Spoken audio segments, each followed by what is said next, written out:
Hello guys, welcome back to my channel. Recently Shefali Jariwala की death हुई है और इसमें लोगों को चाहिए कि उसका हस्बैंड फुल ड्रामा करे। अब इसमें सबसे वाहियात बात ये हुई है कि लोगों ने उसको ट्रोल किया है, और वो भी किस लिए? क्योंकि वो पागलों जैसे रिएक्ट नहीं कर रहा है, कुछ ऐसा ड्रामेटिक नहीं कर रहा है जो इनके लिए न्यूज़ बने। अरे यार, सबका अपना अलग वे होता है एक्सप्रेस करने का।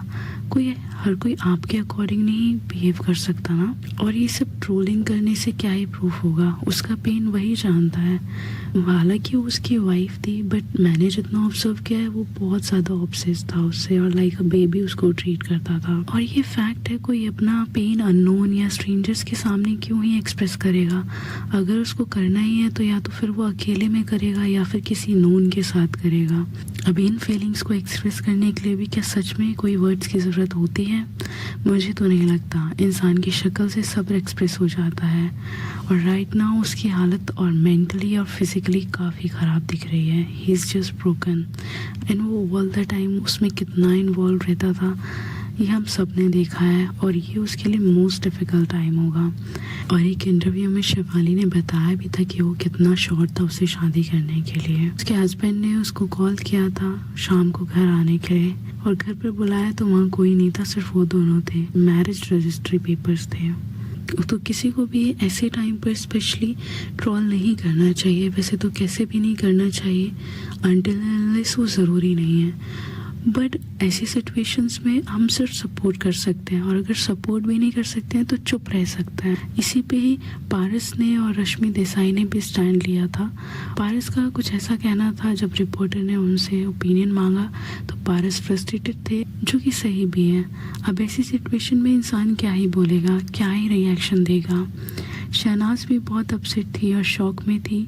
उनके बाहर आते वक्त एक रिपोर्टर गिर गया था, तो शहनाज ने उसे उठाया और स्वीट जेस्चर दिखाया। वहीं आरती और माहिरा काफ़ी ज़्यादा इमोशनल दिख रहे थे।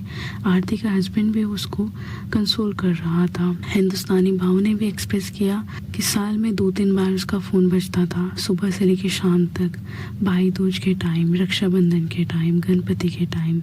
अभी मोबाइल में तो उसका नंबर है बट फ़ोन नहीं बजेगा। और भी बहुत सारे सेलिब्रिटीज़, शेफाली जरीवाला के फ्रेंड्स वहाँ पर प्रेजेंट थे और इमोशनल थे। शेफाली अपनी फ्रेंडशिप में और रिश्तों में कितनी अमेजिंग थी ये तो हमने बहुत क्लियरली जान लिया है। उनके कनेक्शन से उनके ओल्ड फ्रेंड्स, बिग बॉस में भी उनकी सबके साथ बॉन्डिंग थी, और आज हमने काफ़ी क्लियरली देख लिया।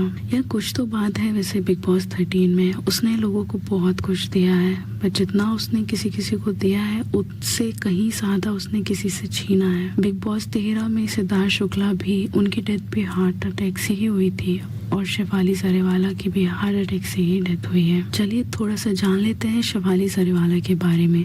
कांटा लगा गर्ल के नाम से फेमस थी। वैसे भी कुछ चीज़ें होती हैं ना जो एवरग्रीन होती हैं, कितने भी दिन हो जाए, कितना भी टाइम हो जाए, वो बोरिंग नहीं लगती।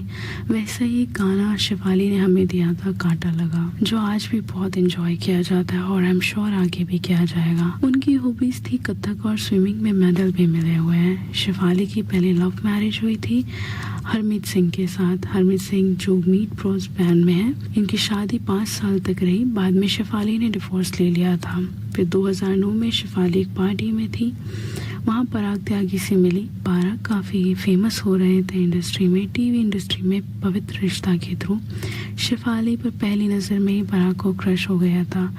काफ़ी टाइम शेफाली ने पराग को अवॉइड किया, पर वो प्यार में नहीं पड़ना चाहती थी। लेकिन पराग एक अच्छा इंसान था, दिखने में बिल्कुल हल्क की तरह, लेकिन दिल से भोला। उसकी ये साइड शेफाली को अच्छी लगी। इन लोगों ने 4 साल तक एक दूसरे को डेट किया और 2013 में शादी कर ली। शेफाली का करियर कुछ ज़्यादा खास नहीं था। वो बिग बॉस में दिखी थी, उसके बाद में वो लैमलाइट में आने लगी। बिग बॉस से उसके काफ़ी दोस्त बने, एक भाई भी बना उसको, हिंदुस्तानी भाव के साथ शेफाली का बहन भाई का रिश्ता था, और वो हर साल उनके साथ रक्षाबंधन, भाई दूज पर मिलती थी। शेफाली की life after big boss happening रही। अपने करियर में वो बहुत बिजी हो गई थी, लेकिन एकदम ऐसे ही ये जो सडन डिमाइस हुआ, ये बहुत इमोशनल है, बहुत ज़्यादा शॉकिंग है। Please take care of your self, love your family. Thank you so much for watching. Bye bye.